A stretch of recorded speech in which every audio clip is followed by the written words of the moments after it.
PDM جماعتیں عمران خان کی مقبولیت سے خائف ہو کر انہیں سیاسی منظرنامے سے ہٹانے کے لیے کوششوں میں مصروف ہو گئیں۔ عمران خان کو گرفتار کرنے کے لیے حکومت نے ایکشن پلان بنا لیا۔ گھڑی اسکینڈل کو جواز بنا کر وفاقی حکومت نے عمران خان کے خلاف کارروائی کا حکم جاری کر دیا ہے۔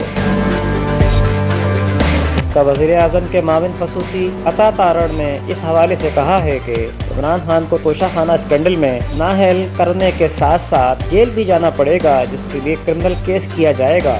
ایک تو آپ کو یہ بتانا ہوگا کہ اس کی 33 کروڑ روپے آپ نے کہاں کیا ہے، اور یہ اوپن اینڈ شٹ کیس ہے، اس میں آپ کی صرف ڈسکوالیفیکیشن نہیں ہے۔ گورنمنٹ جو کیس رجسٹر کرنے جا رہی ہے یہ کرمنل کیس ہوگا، اس کو سیشن کورٹ میں جو الیکشن کمیشن نے معاملہ ریفر کیا ہے اس میں بھی اٹھائیں گے، اور اس کے ساتھ ساتھ FIA کی ایک انکوائری بھی شروع کرنے جا رہے ہیں۔ اس کی پراپر انکوائری ہوگی۔ میں چیلنج کرتا ہوں کہ آپ مقدمہ کریں، آپ دنیا کے جس کونے میں بھی مقدمہ کریں گے جرم آپ کا نکلے گا، سزا آپ کو ہوگی، نااہل آپ ہوں گے۔ دوسری جانب وفاقی وزیر اطلاعات مریم اورنگزیب بھی مسلسل عمران خان کی گرفتاری اور مقدمات کے قیام کے بیانات دے رہی ہیں۔